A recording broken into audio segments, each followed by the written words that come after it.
Hello and welcome to the Deep Wellness Flow Driven CEO podcast. It's Friday. I had to think about that then. I'd like to welcome Matt Doughty. Have I got that right, Matt, your surname? I should You have checked did. that. You did, yeah. Most people would have mispronounced it, but you nailed it first time. Yes, but they probably call it, say, Doty. Is that right? Or Well, there's so many variations. Doherty, Doughty, like there's, yeah. yeah. I mean, that was an entire childhood of childhood trauma that I had to deal with. Oh, wow. Okay. But welcome to the show. Super excited to chat with you, especially around this whole founder piece. And you're obviously on the central coast of, New South Wales, and I'm here in Melbourne, so it's awesome that we're both on the same time zone, currently in the present. But Yeah. before I hand it over to you, I guess I just want to acknowledge all your successes today and then we'll get into it. But you're the CEO and co-founder of Prefactor, which is a developer first platform revolutionizing authentication and authorization through a unified domain specific language, DSL. That kind of blows my head off, but you can talk a little bit about that. Yeah. Also got, over 15 years of experience in sales and post-sales roles at some major companies like Procore, PatSnap, and you've been responsible for growing more than 35 million in revenue across North America, Europe, and APAC. Pretty Mhm. exciting. But it sounds like to me you have this huge love for problem solving, which is right up my alley, and a passion for systems thinking, and most importantly, to be able to do and be as successful as you've been and what you're continuing to do on your own venture now is that ability to have that really deep curiosity. So sounds like your company's super young as well and funded by Amber. Tell us a little bit about your journey. And I forgot to also mention that you're a Brit that Yes. has been living in Australia, what did you say, 8 or 9 years now? 8 years. I think it's coming up to nine. It was 2018. It was like a year and a half before COVID. That's Oh, like good. the before and after. Lucky you didn't live in Melbourne, biggest Yeah. lifestyle town. Anyway, tell No. us, tell us, tell us everything. I kind of want to know your whole journey, Yeah. highs, lows, and all this and all the in betweens as well. Of Nothing's course. off the Yeah. table here. Well, I'll give you a positive history, and then I'll go a bit more detail recently. So, yeah, left university. First job out of university probably set me up. I thought, like at the time, I didn't think it would, but it really did. I did 18 months, like recruitment sales, and we were selling into kind of enterprise businesses and pharmaceuticals and financial services. I didn't do a degree in either, so that was fun, and it was a big learning curve. And I think, like when you talk about that thing around natural curiosity, I remember speaking to senior people, like heads of industry, with nothing more than a made up CV and a few questions. And like the fact that, I was genuinely interested, I think like lent credibility to what I was doing, but it also meant that I could build a rapport really quickly. And I think, you know, it's one of those things that I probably recommend anyone to go off and be a BDR of some kind because you just get that great experience. Yeah. Kind of fast forward a few years, entering education technology company called The Key in London, which was like a business that spun out of the government. So very strange commercial environment where no one really wanted to sell, but I was quite commercial. And so it was a bit of a cultural divide between me and some of the other people who were like, oh, we shouldn't be doing it like that, or we shouldn't be selling. And I'm like, well, I don't know I don't know what I'm here for then. I left there and went to PatSnap. So PatSnap's a really great story. So they're an innovation tech company. So I was dealing with some massive brands, got to fly all over the world, to kind of meet them, which was fantastic. And ultimately, what our product enabled people to do was track their patents and their IP. So it's very, very expensive if you use someone else's IP by accident. And so people are always trying to avoid that. At the end of that, I came over to Australia and managed to work. I got a job at Procore. So Procore are, I think, the biggest construction tech company in the world, and we just started selling into Australia. And so there were some fantastic experiences, but one of them is we didn't really have product market fit in the enterprise space while I was there. And so over the course of the next 6 years, we still didn't really have product market fit. And so building that team from myself and a couple of $1 million in revenue all the way up to the $25 million that we were running by the time I left across APAC you obviously have to manage so much change. You have to manage so much, both in the industry, but in COVID. And, we were an American company trying to sell into a different nation, and they just kind of thought that the way they do it is just the same. And so you learn an immense amount. And Yeah. I think like all of those experiences really drove me to today, right? So I'd had all this great corporate experience. I'd managed to do the IPO thing with Procore. We'd kind of built a new region in APAC. And I thought, well, this is fun, but I really want to like leverage more of my expertise and experiences to build my own thing. And so that brings me to the current day with Prefactor. Wow, what a journey. But you've just stopped there. Like it's like almost like this big crescendo, and you've just stopped there. And you haven't even told us about Prefactor. And Yeah. let's Okay, let's just unpack quickly a little bit because I've got a couple of questions for you before we go into cool. Prefactor. I love that that you almost backed yourself in terms of you kind of your energy levels dropped a little bit when you said I didn't have a degree because there's this assumption that we all need to have a degree, right? That Oh, well, no, sorry, I don't want to misrepresent. I didn't have a degree in the areas I was focusing in. So I right. was selling into people I had no idea. So, like, it was proper imposter syndrome because I had no right to be speaking to these people. They had no idea who I was. I was cold calling. And, these are academics that have PhDs, they have degrees through the nose. And I didn't love my academic. I did it because I had to, really. And Yeah, okay. I think it was more of the imposter syndrome of, oh, I'm a 23-year-old and I don't know what I'm doing, and I'm speaking to people who are earning hundreds of thousands of dollars that lead like global pharma companies. Yeah, cool. So, yeah. So is that where your curiosity came from? Like how did you break down the imposter syndrome to get you to where you are? Because you come across as like very commercial, very sales savvy. I get the sense you're super relentless when someone says no, you say who says, which is what I'm like at times, Yeah. says. Yeah, where did that curiosity stem from? And then how did that curiosity lend you into getting into co-founding your own company now? And what was it that I guess triggered you to start your own company and what's your company about? Yeah, sure. I'll take them one by one.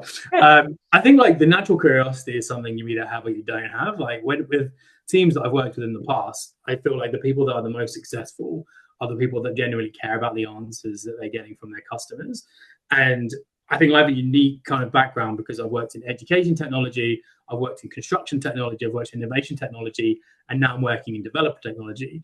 And so without that like natural inquisitiveness and curiosity, like I would just never have been able to be successful because these are very, very different types of people that you're selling into, very different businesses. I think I can't really put a finger on why I'm so interested in kind of the world around me, but I think I've been able to participate in industries where you kind of have to have that forward asking questions. And I think one thing I've learned over time is that people obviously love talking about themselves. And so, if you're interested to hear what they have to say, I mean, obviously not all the time, but a lot of the time, you can really get people to open up and you learn a lot about them and you can build rapport. And it's kind of like the superpower of being able to, well, how do you build a relationship quickly? How do you engage somebody? And that's not just selling, but it's in life, right? When you're building relationships with people. And so being able to do that, I think it just got easier and easier the more people I spoke to, the bigger the customers, whatever.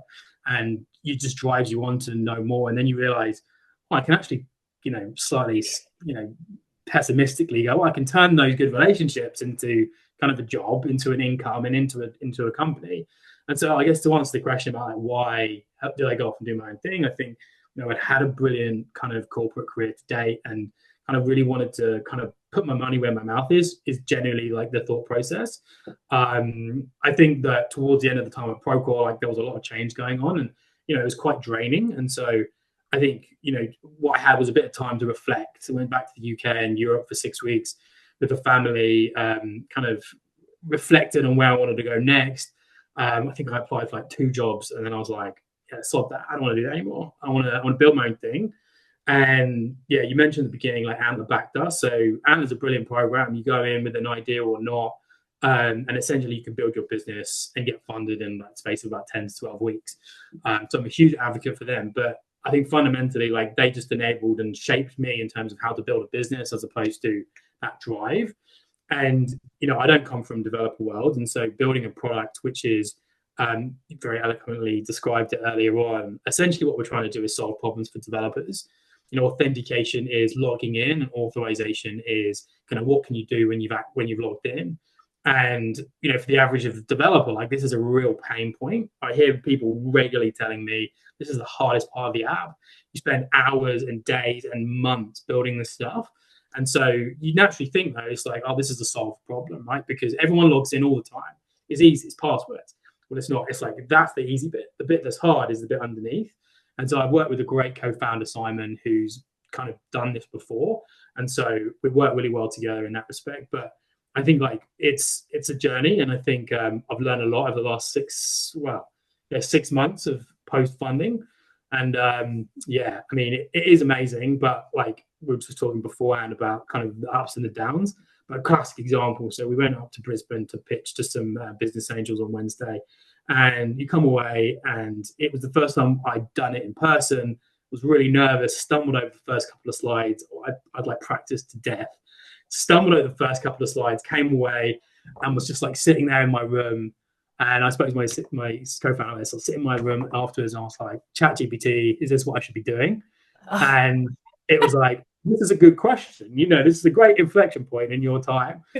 And then I went to sleep, and then I got some good news from them. They're going to go into due diligence, and I was like, "Damn! Like the ups and the downs are insane." Aren't they? And I don't want to quit, but like in that moment when you just had a bad delivery and everything feels like it's the end of the world, and then it isn't, and you're like, well, that's kind of why you do it, right? It's a drug that just keeps giving. When you don't have enough of the drug, you kind of come back a bit, and then you like have a good message. And you're like, that's why I'm But that's doing it. that. Yeah, but that for me is that relentless curiosity, right? Like you keep coming back because you're curious, because it's almost like you were curious to see what ChatGPT would say to you. And I read this actual interesting article the other day that said that ChatGPT is becoming more of a psychologist, a preferred psychologist, and actually going to see a therapist or a psychologist. Because I Yeah, actually do the same thing. Like I'll say to it, when I'm having my doubtful days, or in the depths of, oh my goodness, what is this? Where is my business going? You get kind of caught up on the future when you just need to stay in the absolute present and the next step you're taking forward. And I've had quite a few conversations going, I'm behind. Why isn't this happening? And it's like, but it actually comes back to me and it grounds me. And then it almost gives me this little bit of glimmer or something where I yeah, go, no, I'm not done yet. And I'm going to keep yeah, going because I'm yeah. curious, because you've been on both sides, right? You've been in the corporate space where you could, if you wanted to, go back into that space and place. But at the end of the day, you're almost like your curiosity is kind of coming over here. So it's how you ride those waves, those days where it's like up and down, up and down, up and down. Question for you, and it was interesting you just talking about your pitch to some potential angel investors, and well done on getting through, etc.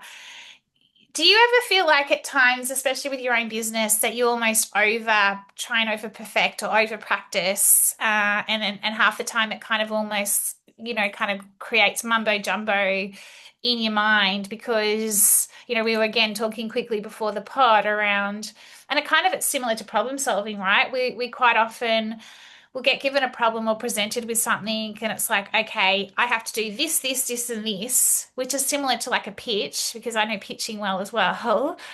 And you're almost adding so much to your cognitive load that you almost go to water when you're actually, but instead, if you actually just kind of subtracted it, because you know your shit, you know what you're doing, you know what you're talking about, Yeah, you know your business inside out, you're living and breathing yeah, it yeah, 24/7. Your wife's probably going, stop, you just need to have some time out and yeah, hang out with the kids or whatever, and let's just stop yeah. thinking about work. What's your thoughts on that? That subtractive piece in when you're pitching, but also like in terms of when it comes to, you were talking about the problems and challenges that developers face, and why you Mhm. built your business and the product you're building. Do you see that a lot, and do you experience that yourself, that when you add, you tend to muddy the waters, if you like? Yeah, I mean, I think that's a good way to think about it. I mean, I think like when pitching, when something's a when when pitching for investment for the first time, like, as a first time founder, every single pitch you're going to make feels like it's make or break. And it isn't, because the received wisdom is that you only need one yes, right? You only need one investor to say yes to back you, to then build on top of that. But in my head, it just goes out the window. It's like, so what? Like, no, I held myself to such a high standard, and I believe that we're going to be successful, and I can't even countenance the idea of anything less than that.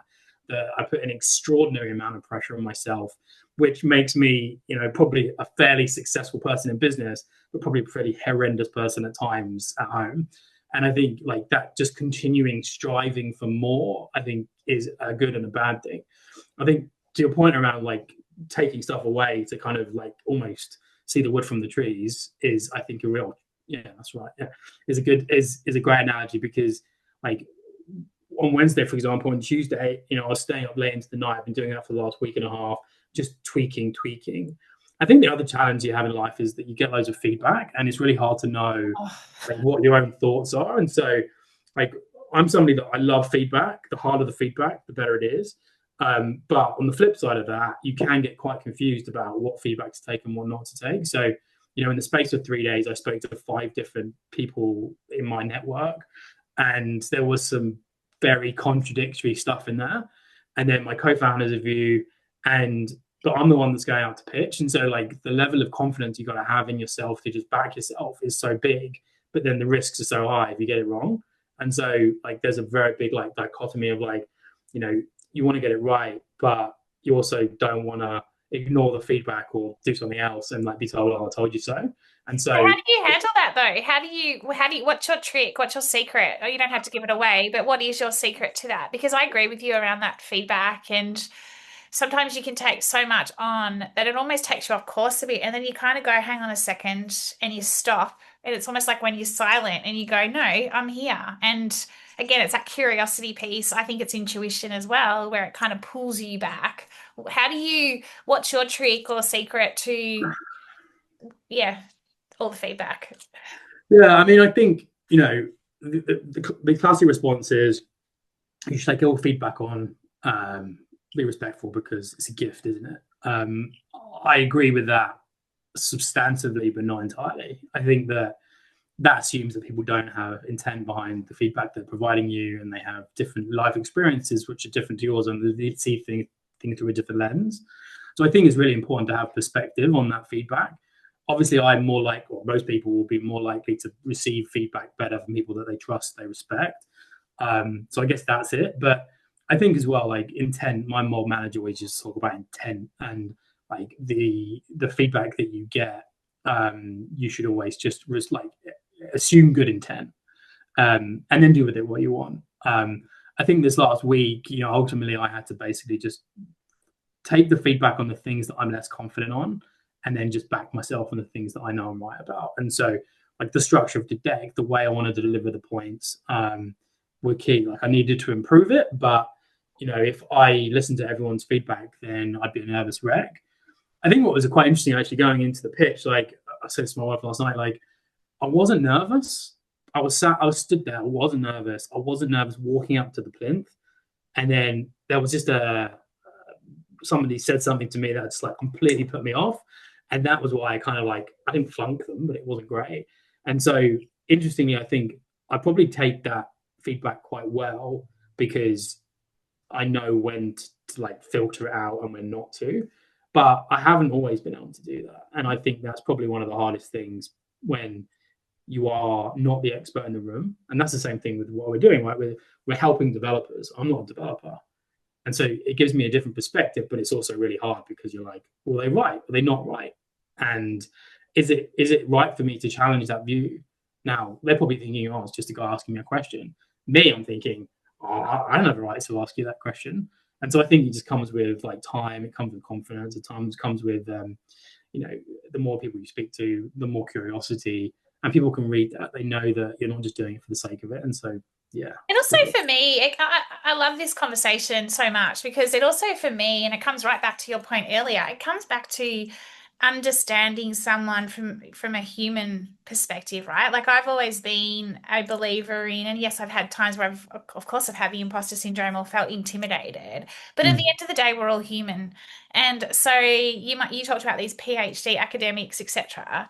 We're all human.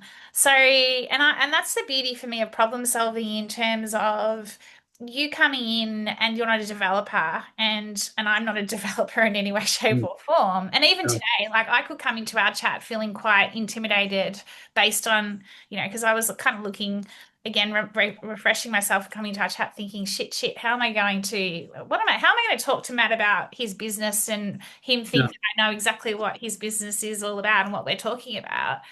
But I think it's bigger than that in terms of it's the ability to have a conversation around you might be the expert matter or the matter expert, whatever it is, but here's a fresh take on it. And when it comes to Mm. problem solving, here's how I see you could solve the problem. Yeah. Then I need you to come in as the expert to then almost execute how we're going to solve it. And I think with curiosity comes that ability to have that fresh perspective.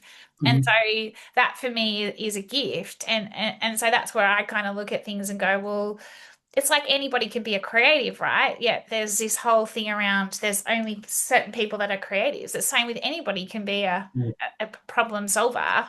Mhm. It's just having that ability to ask the questions. What's your thoughts on? Yeah. I mean, that's a great point actually. So I remember when I took the first job out of uni as a recruiter selling into pharma companies, and I remember my dad, and I love my dad, but he has sometimes got some old school viewpoints on things. And he said to me, "Oh, how could you possibly be doing this job? You know nothing about pharmaceuticals." I was like, "Thanks, Dad. Thanks for that real confidence booster." Yeah, don't you And have parents? yeah, and I was like, and my mum was like, "Oh, just don't say that type of thing to him." And I probably, being an early 20s, really teenager, probably went off. But like, I think the what he misunderstood was that regardless of what you're selling, what you're doing, what you're learning, what your business you're in, it doesn't. You don't need to be an expert. And I was thinking when you were talking about like people that like I'm aware or in our sphere like that didn't have a background. I think about like Jeff Bezos. Like he wasn't a bookseller when he went and built Amazon, but it was a unique perspective that he built through investment banking and Yeah, all of his experiences that took him to the point where he was like, I can bring a different viewpoint. yeah, When you compare him to say like Mark Zuckerberg or who are like, or even Bill Gates, who they're like techies through and through. And yeah, someone who was non-software, I don't know if he was a software engineer, I don't think he was, like Bezos coming in and like revolutionizing e-commerce and everything else that's come forward from it. And I kind of like go, should you go deep or should you go broad? And I've always had that view of I should be broad. I want to have a broad range of interests. And maybe it's not as deep as some people, but it's still kind of, it gives me that chance to be curious about lots of things and then grow yeah, as a person. Um, I don't know. There's definitely research out there to say that I'm probably completely wrong, but I get a lot of value out of that. And so, being able to bring a completely different viewpoint, and coming back to the imposter syndrome thing, from my perspective, I still have that. I have it with my co-founder because he's very technical and I don't understand that stuff. But then on the flip side, he doesn't understand sales cycles. He doesn't understand how to build a commercial business. He hasn't got experience of that.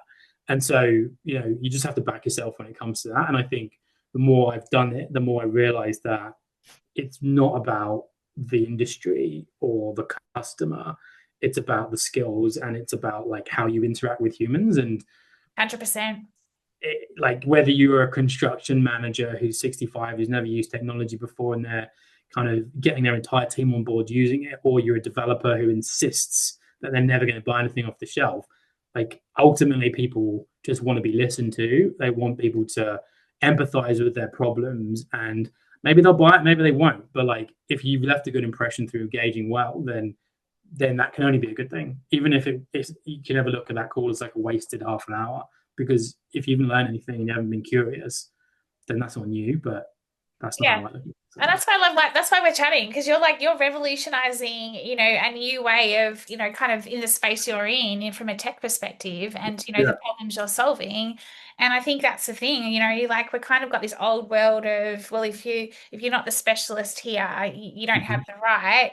But it's actually, we're moving into this new world where I think by 2030, one of the main priority roles will be critical problem solvers. Yeah. And so I Yeah. think having that ability to have that broadness, but also like you are a specialist when it comes to sales, but that ability Mm. to be broad. I've got a couple of questions before I let you go. When you went to Antler, did you have your business idea in your head pre-meeting your partner, or was it built at Antler? Like how did that come together?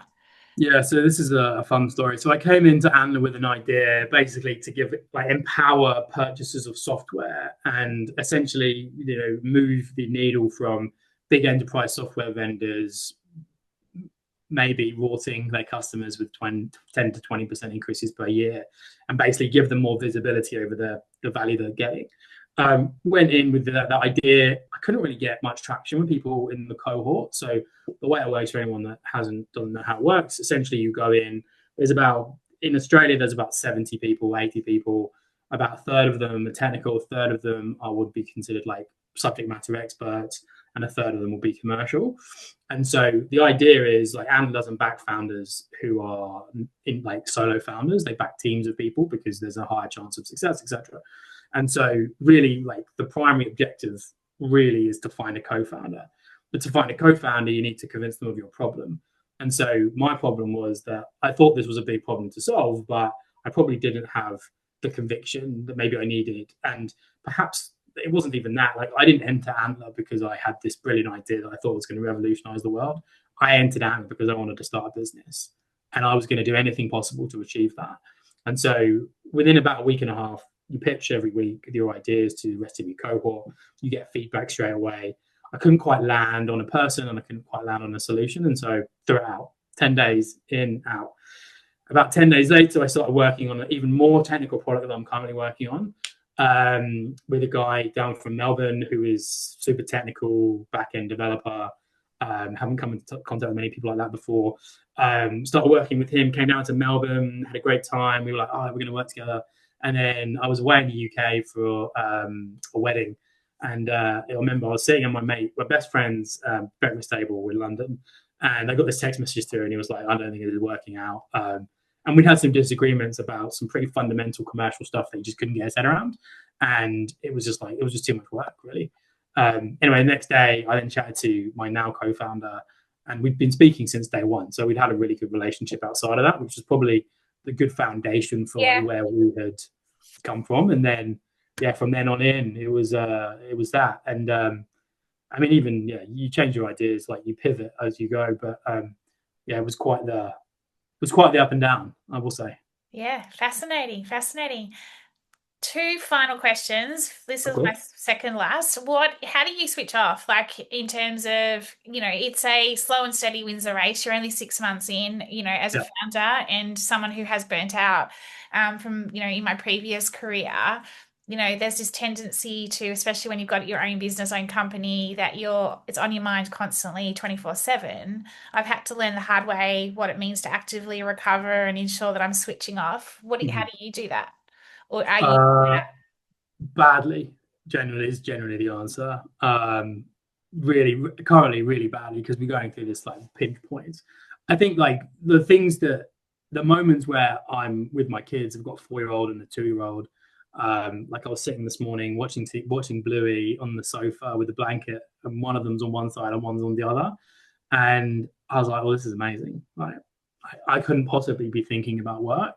But then 10 minutes later, I do think about work, and then on my phone looking at my emails. So that's one thing. I haven't been doing it recently because I've got into pretty bad habits, but I know that if I start running again, that is an immense kind of shift in my mindset, mental health. But it has to be consistent. And, it sounds ridiculous, but this is a proper Australia problem. Like in the summer, it's too hot. So then I don't like being overheated and then in the winter it's better, but it's cold, right? So I've always got an excuse, in other words. But I guess the unhealthy answer to that is I do like a nice glass of red wine from the Hunter Valley. Love that. Yeah, It's so good weather for it tonight. It's good weather for a Friday night. I was going to say, absolutely is. Yeah, because it's chilly here.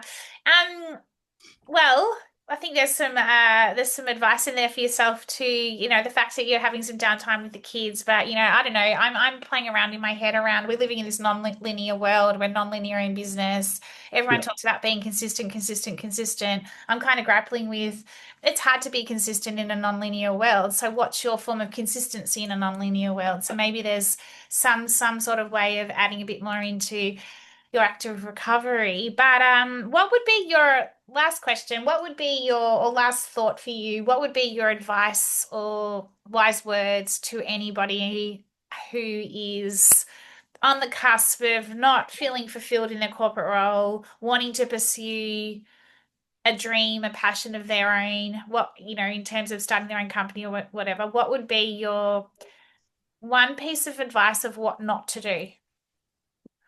I wasn't expecting you to word that question that way. I was almost lining up an answer. So I spoke to part of the reason why I've done this is I had a career coach for about 3 years ago, and I remember talking to him about like not feeling like I was ahead enough in my career, not feeling as fulfilled as I'd want to be, and he said to me quite bluntly, and I really appreciated it. It was, you can either do the run of the mill thing, have a good life, have a good salary, but you will only ever achieve that mid level of success. Like, probably most likely, the odds are, if you want to do something else and you're passionate about it, just go and do it. Like, don't talk about it. You don't need to talk to a therapist or a coach to know that. Like, the hardest thing is just making that change, and ultimately you have to be able to afford it on everything. And I'm very fortunate that we're able to, but the thing not to do is just sit on your hands and think something's going to happen, because it won't.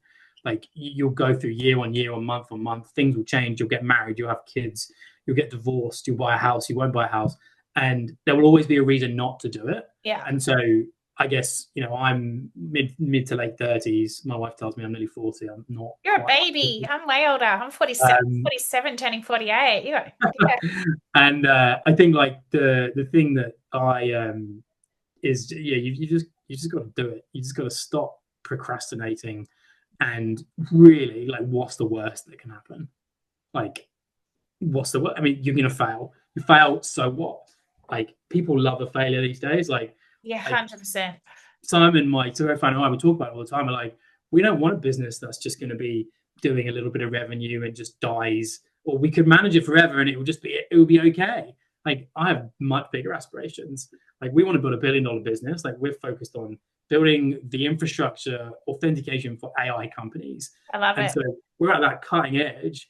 Like, I'm not going to say the Australian I was phrase. about to say you're not here to F around. I was going to say it too, but I'm going to be a lady right now. But I agree. Don't, or yeah, I totally, I love this, and I love our chat, Matt. It's been yeah, it's been full vibes for a Friday and very energizing. Keep doing what you're doing. I truly believe that you're going to hit those targets that you've Thank set. you.